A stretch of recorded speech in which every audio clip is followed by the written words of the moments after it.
Good morning. This is Charlotte Pierce with I'm the president of Independent Publishers of New England, and this is IPNE's is the acronym IPNE, and this is our Indie Office Hours show. It's every Thursday at 10, and we have this is our topic show. The rest of the week at 10, we have a drop-in coffee break, which you can find all this information at our website, IPNE.org. I believe it's showing now on the screen, and we are waiting for our special guest, Brian Jud, who's the president, CEO of Association of Publishers for Special Sales. He is an expert on non-bookstore marketing, which is associations, trade shows, local fairs, military education. And these are places where you can sell your books and not have to deal with the dreaded bookstore returns issue. Bookstores, despite the best efforts of publishers, have held on to the right to return books, and given their somewhat precarious status in the industry, you can understand why. If a book doesn't sell, they don't want to have the capital sunk into it. But Brian we're still waiting for him to join, but I wanted to go through his website a little bit first. And if you would like to follow along or ask questions, we have a YouTube page, and we have an event page on Google+. So just look for IPNE, and that's all linked off of our website as well, this website, under live. And this is all the information. So there I am. If you click the player, you can listen, and then you can also go to the event on YouTube. And there's a link down here for YouTube when the player starts, and you can then enter comments. But the Association of Publishers for Special Sales, Brian is one of our board members, and he's also that started APSS, which I believe grew out of SPAN, the previous organization that he took over, and he changed it to APSS, and he really is a specialist on this. You can join, if you're an IPNE member, you can join APSS for, I believe, a 20 or 30% discount, 25% discount, I believe, on $80 membership. You can get it for $60. That gives you access to a whole raft of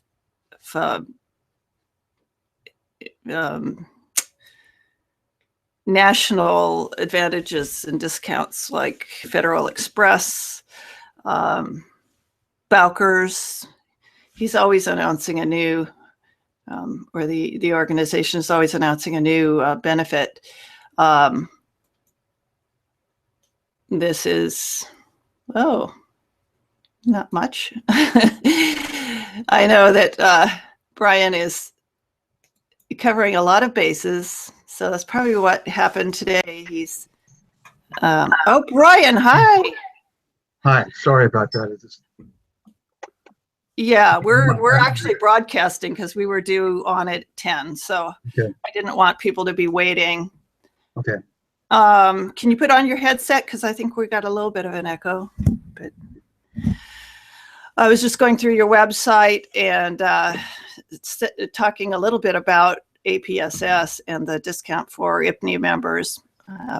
Probably have some other discount or organizations that you have a deal with, but you can tell about that. Brian. Yeah. Can you hear me okay? Yeah. Yeah. Okay. Oops, Back on. my microphone is larger than life. Yeah, it is. That's true. Yeah, APS is an organization of we have about 4,300 members now, and we have a lot of benefits for these members in a variety of different areas. But we purport special sales and non-bookstore marketing, but we also want to help people get into bookstores too. It's not either or; it's both. So we have Brian, discounts. if you want me to call up a certain page or something, just let me know. Okay. You go join apps to top right, and then go to benefits. So join or renew. Okay, either way. So it just shows the discounts that we do have on ebooks, and also we have distribution to bookstores in the U.S. and Canada. We have well, you can see what they are. So the benefits are for there. That looks great. So for a wide variety of uses, whether it's publicity, whether it's getting a website, whether it's even for shipping through partnership, we have the discounts, and we're having a $25,000 sweepstakes with FedEx that expires in mid-February. So that is an example of the type of regular opportunities that we bring to our members. So it's not just a static list of these benefits. It's we have regular updates. For example, a program we're doing with Bowker, that they will post the members' book cover on their website, the self-publishing author's website, and people can download a sample chapter and they can order the book directly there, and it's free, and the author gets 100%. Is that complicated to register for, or I mean, what do you have to do to just have to send your book cover and some other information to Andrew Kovacs at Bowker. He does all the work. Okay. And it's in the works now. They expect to have it up and ready to go in the first quarter. So that's by the end of March. I just met with him last week. What's the traffic on their site like? Oh, they get tens of thousands of hits every month. It's not just for ISBNs, but for the variety of other programs that they have and other services. So they get really good traffic. So the sale, 100% of the sale goes to the author, and there's no cost to be on it. That's just for apps members. It's a prototype. Once eventually they'll expand it to others, but we are it's another member benefit that we're the first ones to try it out. So we get the firstest with the mostest, and it's so that's the program that we have. But those are just examples. So this is the list that we have now. We do monthly webinars. We have 14 chapters around the country, and one in Canada and one in Nigeria, actually. So international chapters, and we do. In 2013-14, we did an annual conference. Last year and this year, we're doing conferences around the country. So at each one of these chapter meetings. So we have one coming up in New Jersey. I have one up in Canada in April. We have LA, Orange County, Chicago. We did one in Chicago just recently. Nebraska, Grand Rapids. So we have these around the country, and we are doing these conferences. We're bringing apps to the people instead of having them come to us. So and that's what I should mention, that IPNE is partnering with apps to bring some regional groups. I mean, we have we're New England, but we're trying to, because it's such a vast area, we're trying to, bring it to those communities where people can't necessarily come to Boston or someplace. Sure. Right. And I think there's some of our members up in Keene, New Hampshire, and Southern Vermont are interested in having us come up and present this idea to them. So let's follow up on that. But sure. Okay, carry on. Okay, talk a little bit about special sales and about non-bookstore marketing. Unless you want to talk more about apps. I could talk about that for hours. I know you could. Well, special no, sales, I mean, so you join apps, and it's like it's $60 for IPNE members, right? That's correct. And other partner organizations, I assume. That's correct. And then this doesn't get you in a catalog. It gives you all the educational benefits and the national discounts and stuff like that, right? That's correct. My special sales program is a benefit to members. The members get a discount, but it's not part of apps. I'm really trying to keep those separate. Yeah. Because we have a lot of companies that are providing benefits. I am just one of those companies that offers discounts to apps members. So there is no mandatory participation in that. So it's just the $60 that gets you all those benefits, and then the renewal is the same amount. And if there's a local chapter nearby, then there's no additional cost for being in the chapter. So you get the benefits of the national organization, but you get the local meeting and the camaraderie. And where are your chapters in New England, or is this just something that's emerging? We have we have Connecticut chapter, which is our largest. They have about 80 members. We have Baltimore, Atlanta, Sarasota. We have Grand Rapids, Nebraska, Chicago, New Jersey,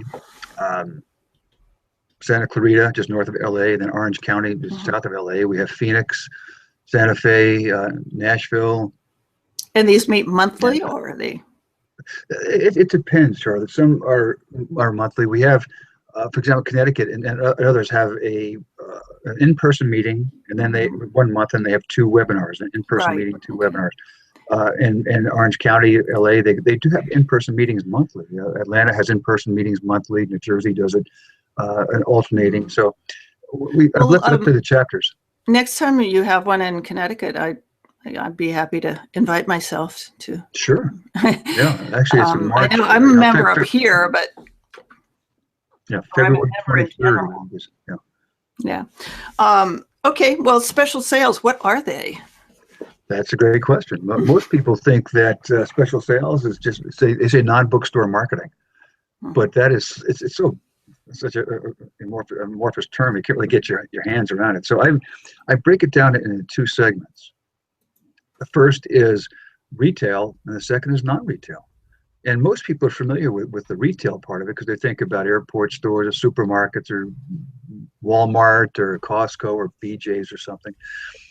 Or gift shops, which are true. Those are our non-bookstore markets.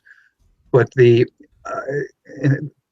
probably a good place to start because it's very similar to bookstore marketing because you have to get a distributor or a wholesaler that will take you to these places.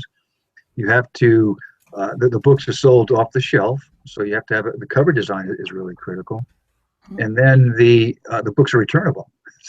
So people think that special sales, it's all non-returnable. Well, in the retail sector, that it is, the books are returnable. So if you want to sell 10,000 books, you have to find 10,000 people to each buy one. And that's the retail model. But there are significant opportunities there. The other side is where I try to concentrate for my business anyway, is to sell to non-retail buyers. And these are corporations, associations, schools, government, military. So it's a people who can buy in large quantities. They can sometimes even prepay, which is nice. And then you get the books are all non-returnable too. So you have that the 2 options. And I think it's good to sell non-returnable, but it's also good to have a varied marketing approach. And get so you have bookstores, you may have, depending on your content, you have airport stores. The thing is, you have to think about who's the customer of your customer and who's going to go to airport stores. So you may not have a book that's right for airport stores or for supermarkets or for discount stores. If you have a book about how to manage wealth, it probably would not sell well in a Walmart. It's a different demographic. So you really have to. So is it mostly, I mean, I know that our members with fiction books, have a lot of trouble. I mean, it's really hard to sell them at festivals like the Boston Book Festival. And how would you approach a fiction book in non-bookstore sales? It's a variety of ways. We have one, as an example, we had a book that was about a Revolutionary War book, fiction, about the cannon train, bringing cannons from Boston to Fort Ticonderoga for George Washington's army. And it was the story was about the trial and tribulation of bringing those cannons through the snow. And we looked to the associations that put on Revolutionary War reenactments, the battle reenactments, and they would buy it and give it to people who joined their association, or they would sell it at the reenactments. We went to the hotels and motels and B&Bs in Fort Ticonderoga, and they put them in the rooms, and if people liked the books, they would keep it. Went to supermarkets there, went to association or catalogs. They have actually catalogs to sell Revolutionary War paraphernalia.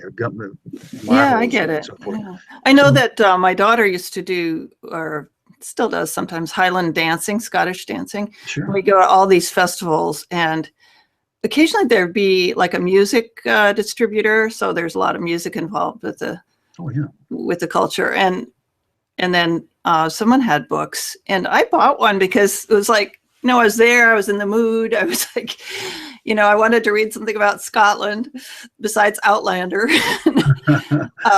Yeah, so that was, I see what you're saying. But the Navy buys a lot of fiction for the sailors on board ship, for example. So they buy a wide variety of it, and they have the schools buy it for supplemental reading. We have. How do you approach the Navy?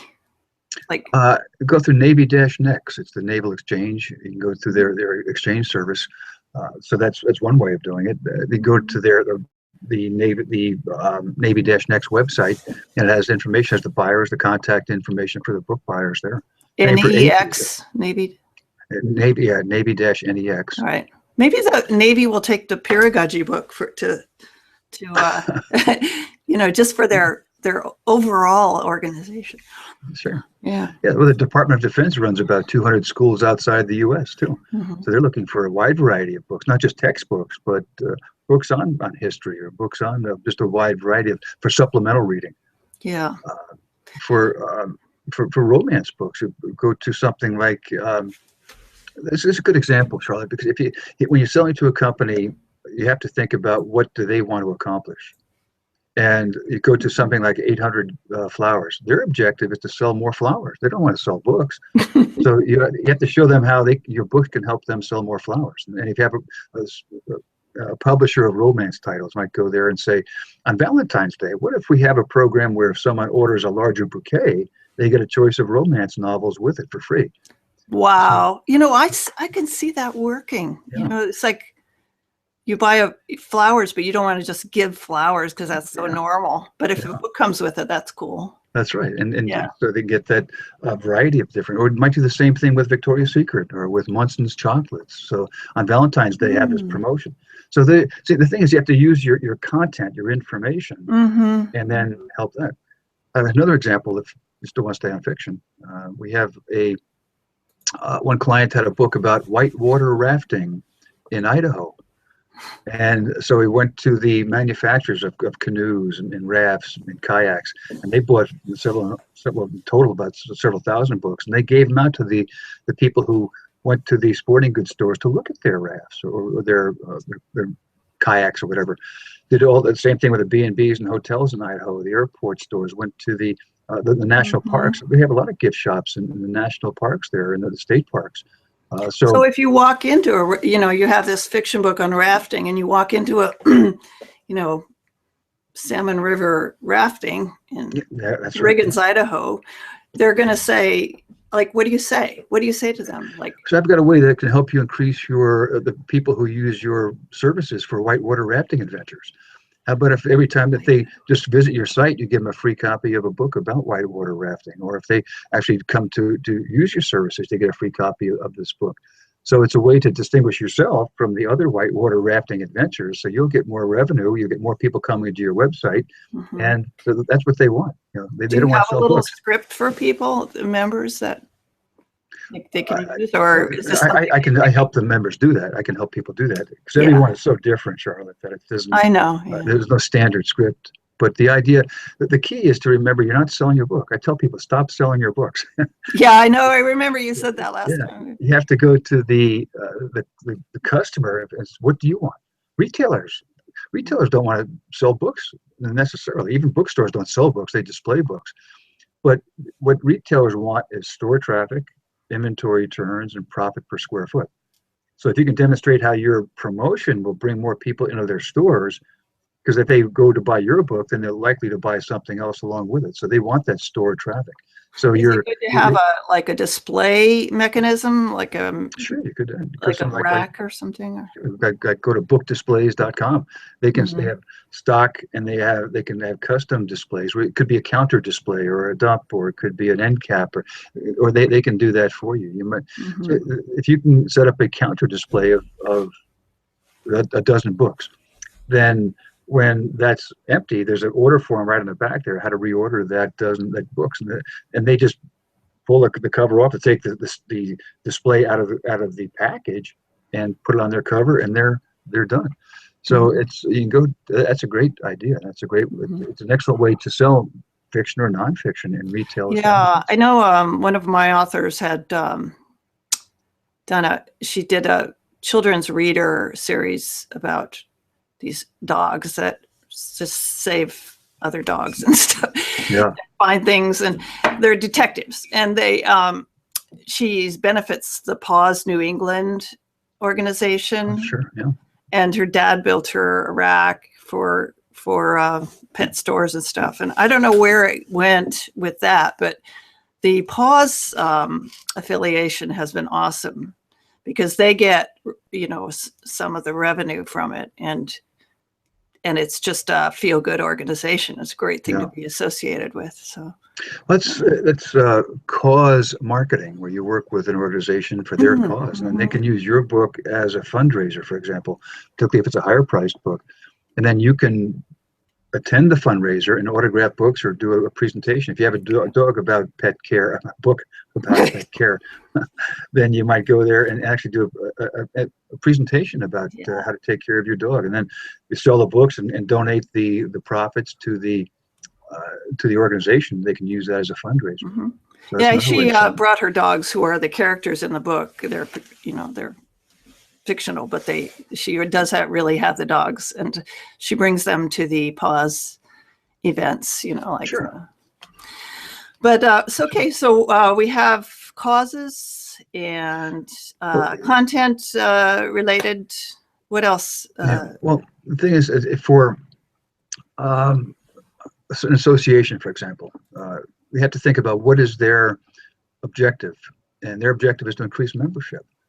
So you go to a website like Weddles, WEDDLES.com/associations, and that lists all. You have to have the /associations on it. That lists all associations. You can sort those. So you might go to you have a business book. You might go to the IABC, International Association of Business Communicators, and good, bring it up. Mm-hmm. Then maybe go to, say, business. Let me get it a little bigger. Okay. Okay. And then go down. I just did this one. Wow. Just did this one yesterday. In IABC, International Association of Business Communicators, right, Uh-huh. right there. So you go to their site, and that lists their with the it lists their staff, their board. So it gives you the contact information for their staff and their board. It has lists of their local chapters. It has so you might find a chapter that's nearby you and go there, visit them, find out about the association, become a Yeah. speaker there. Mm-hmm. So you have People always like it when you've done some research. I learned that in great graduate point. school. Yeah, that's right. That's really important point. You don't want to just walk by and go to there and say, "Well, I was surfing internet and I saw your Yeah. site. I want to sell you some books." Yeah, I So, know. I'm trying to get my son is looking for a job now, and he's a senior in college, and I said, just do some informational interviews, but sure. like learn about their projects first. Learn about, because they care about their projects, and if they realize that you have also taken the trouble, then they're much more likely to listen to you. Oh, certainly. You Yeah. talk about their products. If you know about go look at their annual report and find out the names of their their managers. And so when you go into the interview, that's really a great point. Then it's just like selling a book. You're selling yourself because you know about the needs of your buyer. Yeah. So you do the same thing with your book. You know that these people want to increase their membership. So you go to the membership chair, which is listed on there on the staff. And then you go to the and they could use your book as a thank you. When people join or renew their membership, they get a free copy of your book if it's associated with their cause. And go to the Yeah. newsletter Oh, editor. yeah. You go to the newsletter editor. I'm probably on communication, and that person's job is to put out uh, a newsletter every month. So, or whatever the frequency may be. So, if you allow them to excerpt from your book, they've got content, and then you barter that for a free ad. So you've got Melissa's phone number there, her email address, and you just contact her. So I've got this great idea that can help you improve your newsletter for your members. So your members will get more benefit, and they'll more likely to renew. And you can Yeah. excerpt, Awesome. so that's your contact list right there, and every Now one it of those says associations has that. you're expressly forbidden from gathering email addresses from the site for solicitation of any type. What does that mean? I mean, you can't just copy all these email addresses and send them information Bulk. about your um, uh, But you could. information on creating wealth. So no, it's just Yeah. it's if you go to Melissa or Aaron and tell these people that you've got an idea, it's a one-on-one email. You're not just collecting Yeah. these. Okay. So that's okay. Yeah. Yeah. Cool. Yeah, and or just call first and say, "May I send you an Yeah. email?" And what I actually, that's a good point, because I do that because it may call Melissa and find and ask her that, so may I got this idea that can help you with your global communications. And I send my email to you, and she'll say, "Yeah, most likely." And then the important thing in there, Charlotte, is you want to agree on the subject line. So the subject line, Melissa, will be follow up to our phone call this morning. So when she sees that, she knows that she agreed to see that. Yeah. And then you don't want to send attachments at this point, because it may get filtered out when you're through the corporate strategy there. But if you can just get her permission to email her, that's opt-in marketing. Yeah, that makes so much sense. I mean, it's a lot of work, but everything's a lot of work. And yeah, I mean, I think this is something you can do in the evenings and weekends too. If you are employed full time, or if you have some spare time in the evenings, then you do that research on the evenings. You can even email Melissa in the evening and follow up the next day by phone call. Or so you do it on Saturdays or weekends. Just to accumulate all this information. Use that downtime to do the research. That's what I do, and then I can use my daytime hours when people are in the office for the contacting of them. So kind of plan out a group of associations that might be appropriate, and then sure, go through them. And I have a little case study on that if you'd like. Awesome. How I did it with my books. That's how I got into this. Let's put it on the blog, the IPNE blog. Okay, it's if that's appropriate. Well, yeah, sure. Do you want me just to start out now, or do you want to? Go ahead. Okay. Whatever. When I first started in this business, I was 1990. I wrote a book about how to get a job, and I thought I'll sell it in bookstores. That's where you sell books. So I went to Walden Books and Barnes and Noble and Borders at the time, B. Dalton, and got my book in the bookstores, and found out about returns, found out about 120-day payment periods, and thought there's got to be a better way. So I asked a really important question: who else can use the information in my book? It was about how to get a job. So I thought, college students. So I went to college students, and I went to colleges, and there were 3,500 four-year colleges, each with a career development office. Sent a direct mail program and sold about 3,500 books, each buy one at full price, non-returnable. And then I got speaking engagements in the Northeast. There are a lot of colleges here. I went to the speaking engagements. And then I thought, who else wants a college student to get a job other than the student? Well, that's right, exactly right, the parents. So I went to American Student List Company, got a list of the parents of graduating college seniors, did a direct mail program to them, and sold tens of thousands of books because they had the money, they had the need, the desire to get the kid out of the house and a job.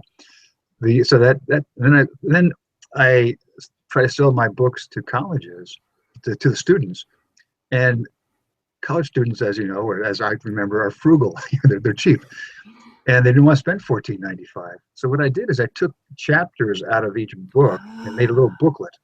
So there's a book on resumes, cover letters, interviewing. Sold Wow. those to the colleges, and they gave them to the students.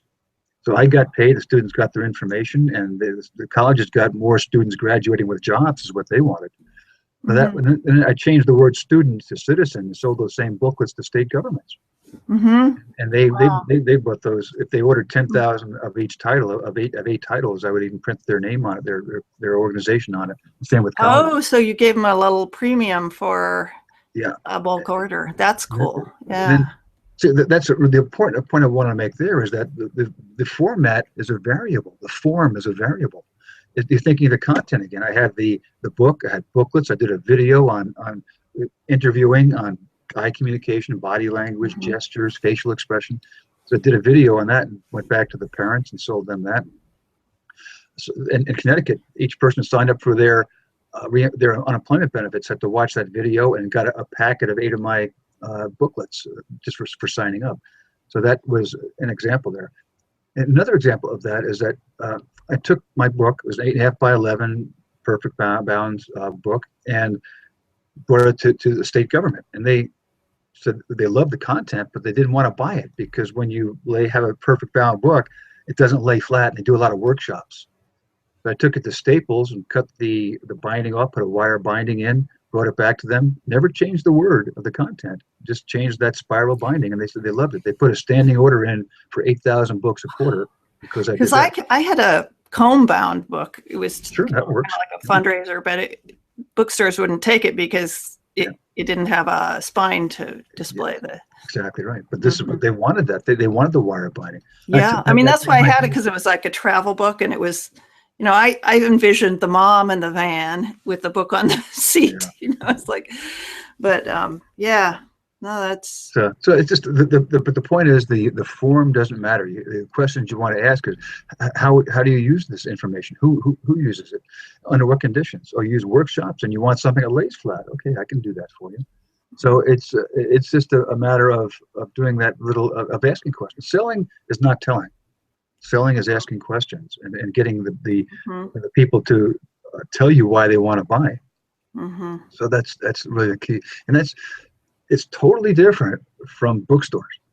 Yeah, so that's why it's foreign to a lot of people. They don't understand it. They don't know how to do it, and that's what the mission of apps is to do, is spread the word to help people do that. So you mentioned that you want to encourage bookstore sales too. How does non-bookstore sales translate into bookstore sales?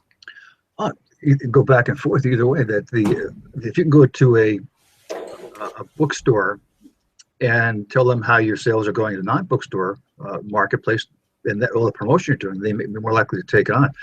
But say you're doing a speaking event at a corporation or at an association, and they invite you in to speak, and you sell your book there to everybody, or the back of the room sales. What you could do, and I've done this, is you could have a local bookstore come in and set up a bookstore at the back of the room. So they're selling your book, but they're also selling other non-competitive business books. Obviously, you clear this with your client. They like it because they don't have to fool around with any money. I like it because they collect the money, and I can schmooze and autograph.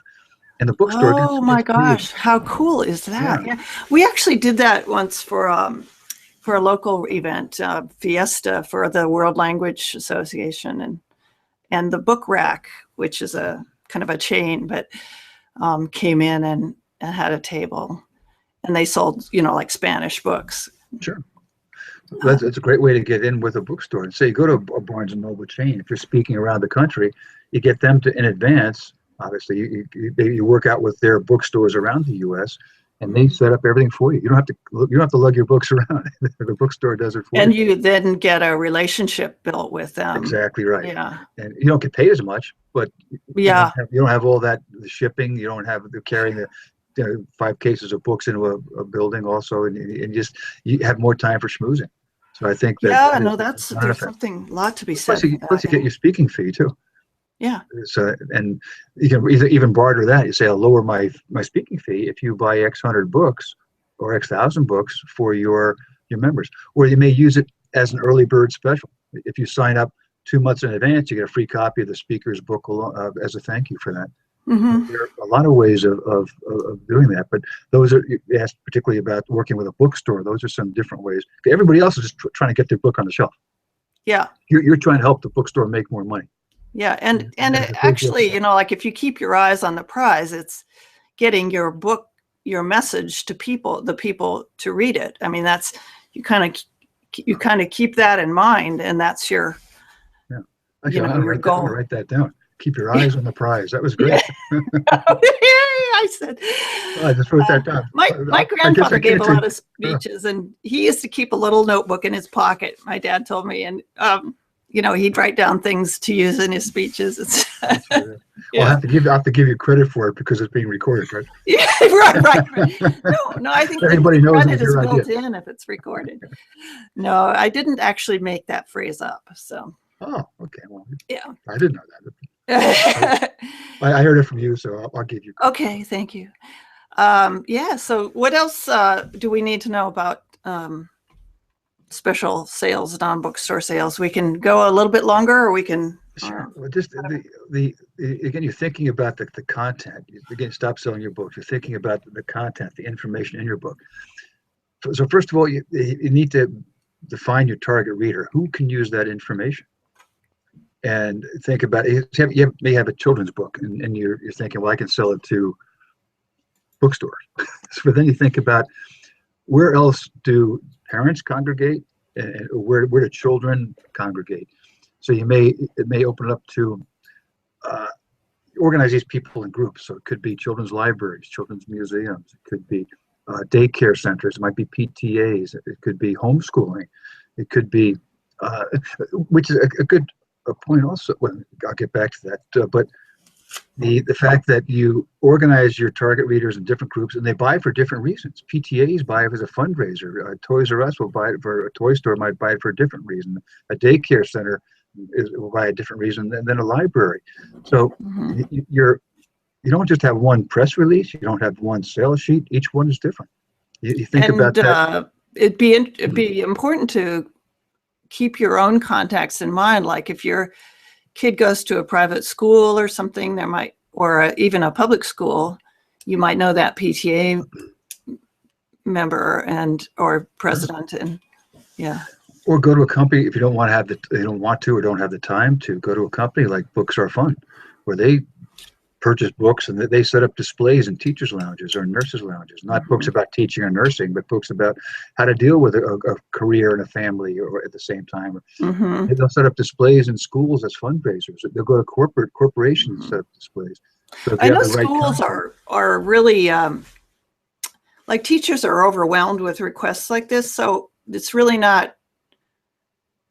It's probably not as effective to walk into a school and say that. oh yeah, but if they set up a display in a teacher's lounge where they go in there, there just be one book and then an order form, one book of each title, and then the order form. And then so if they're looking for a book on how to go maintain a career and a family life at the same time, or a book about personal finance or whatever that may be, it's not a book about teaching. It's a book about life, or it could be. So that's one. Yeah, so one book of each title, and then an order form, and then the school gets one. Yeah, or they may percentage or something. Or they could set up a fundraiser in the school where you have 20 books of each title, and they do all the work. The school brings them in. They do they all set up, and the school gets a percentage of the sale.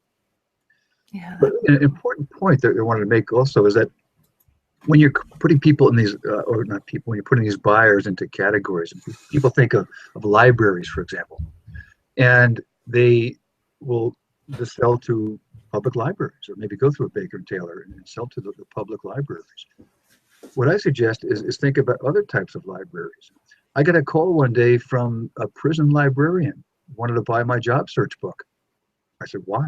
He said, well, prisoners got out of prison. We want to make sure they're trained to get a job. And I never would have thought of that. So I went to other prison librarians, sold 1,500 books just for that purpose. And I thought, who else is in that same situation? Well, the military. They're in there for a certain amount of time, and they get out and they want to get a job. Or the spouse is traveling with the service person. That person is changing jobs every 2 years. So I did a lot of presentations on the forts and military bases about how to get a job. And but the point is, there are prison libraries, hospital libraries, legal libraries, religious libraries, school libraries. So don't just limit yourself when you think of libraries. Think of all the different kinds, and that you can do that in the segments also. Is it helpful to be able to go and give a reading or like presentation or appearance, I mean, at a library? I know they're always looking for authors to come and give presentations. I mean, that takes a lot of time.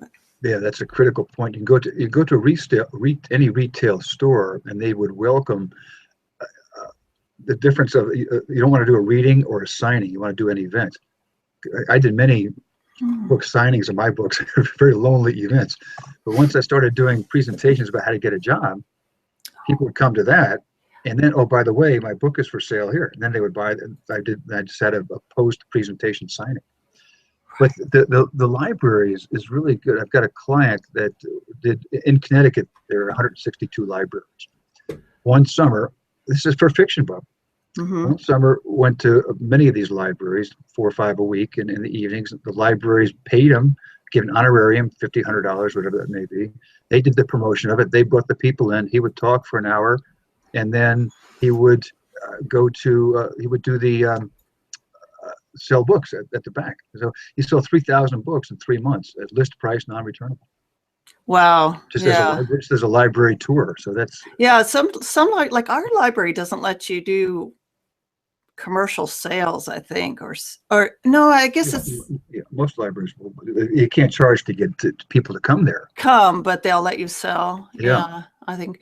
Yeah, these are. This was an idea that we had on the board.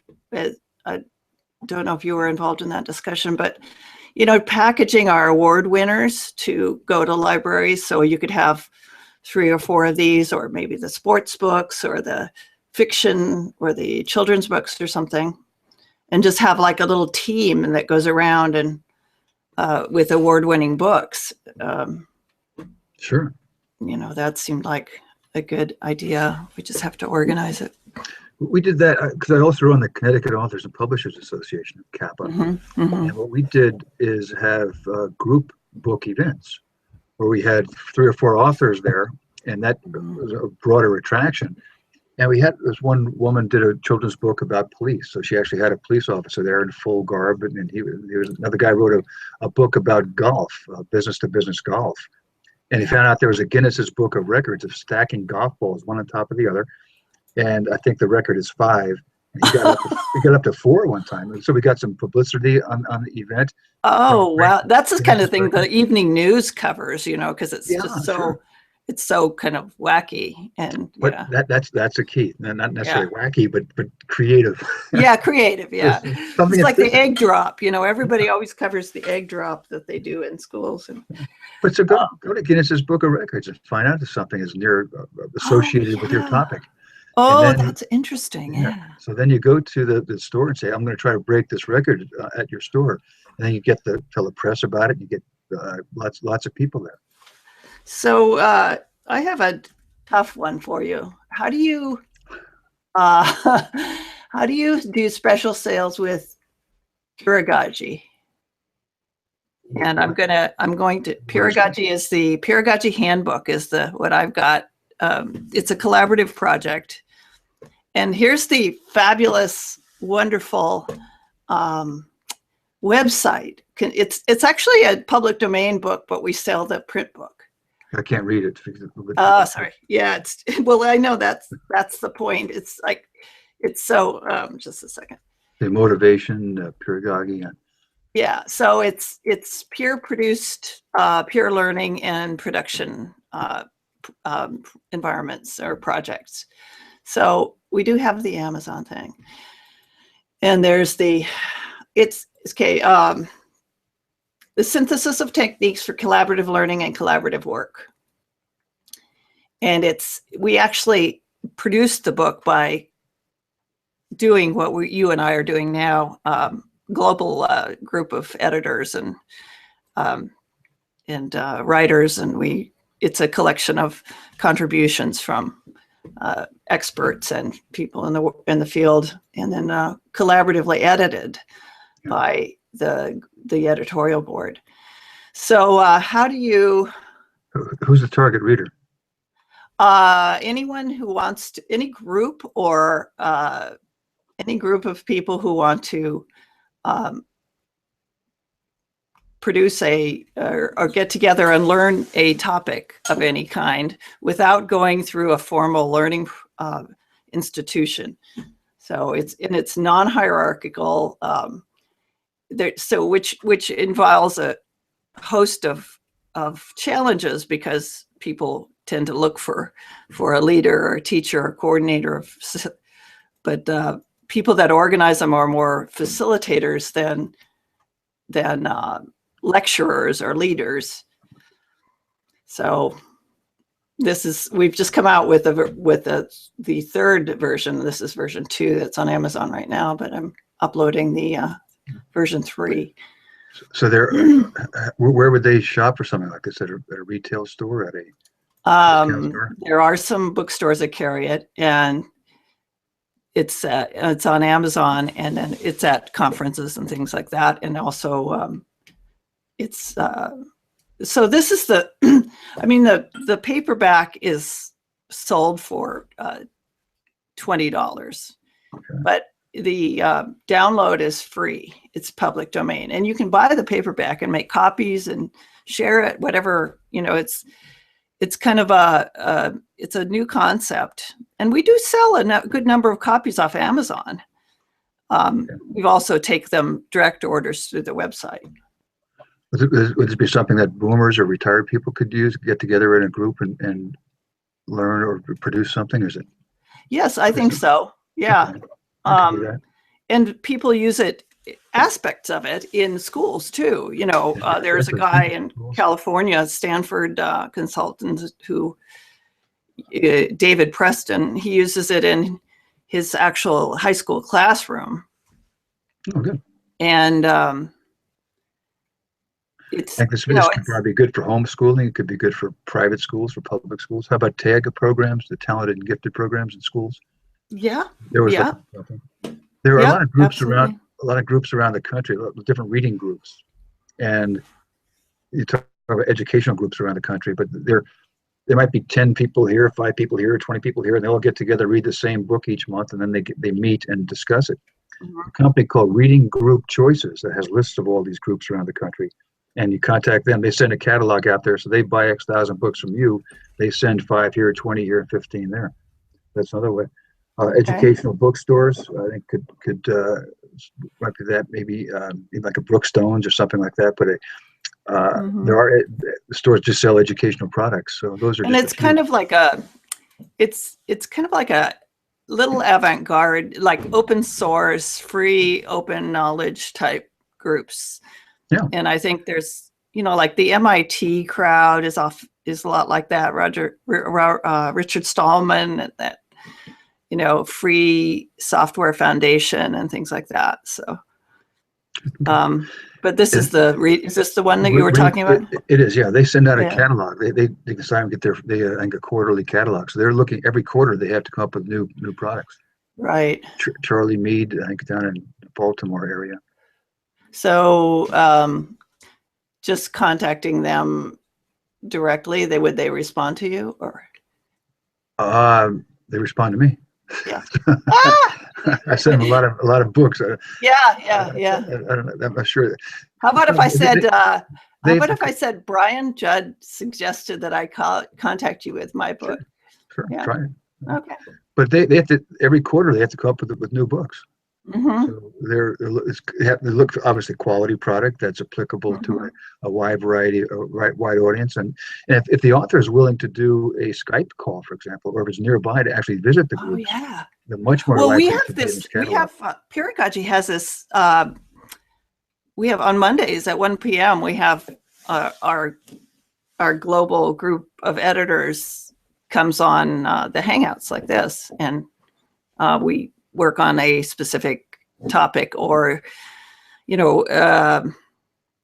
we've also been doing a little studies called the Accelerator, and I've put IPNE in the hat for Pedagogy Accelerator. And it basically is a bunch of minds working on one problem and brainstorming. And, you know, it may not be the specific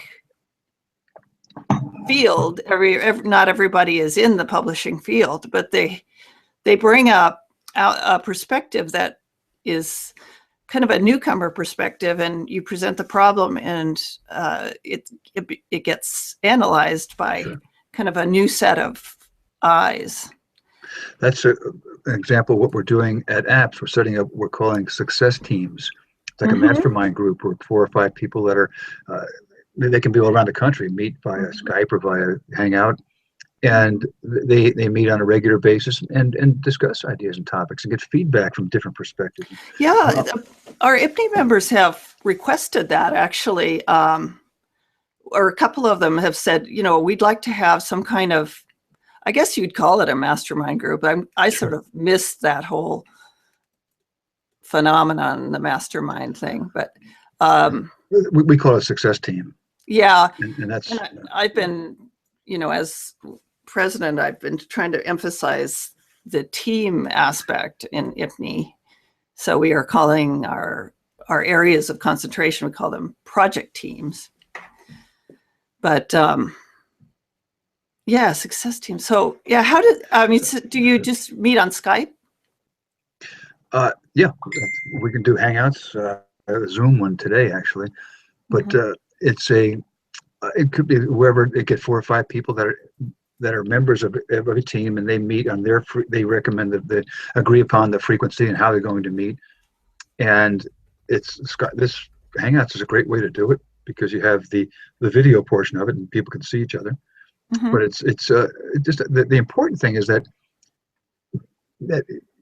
getting the feedback, it's like a board of directors for your organization, for your company, and they're certainly willing to participate and give you feedback because you will give them feedback too. So each person gets a X amount of time per meeting to talk about his or her project or a particular problem they want to solve. They may have a problem employee they want to talk about, or an opportunity. I've got this great book called Piragagi, How Do I Sell It?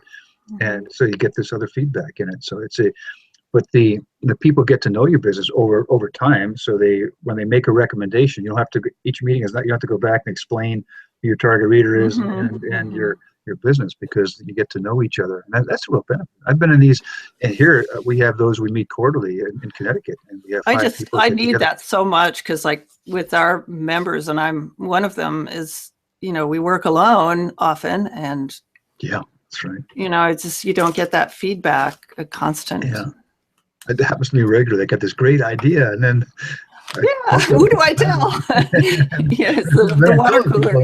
I said, well, you think about this, think about this. That's why we started the coffee break, you know, every day, and you were on yesterday, but you know, it's just to kind of drop in, and it's taking a long time to kind of get people aware of it, but it's starting to, I mean, like Glenna is now, she'll be really involved in IPNE probably, because that's great.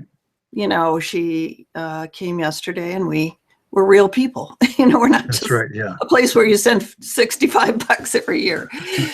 So listen, I have to go to another appointment, and I really I think this will be a real good nugget to have and keep on our archive, and you know, feel free to use it or embed it in your website. I shall. Thank you.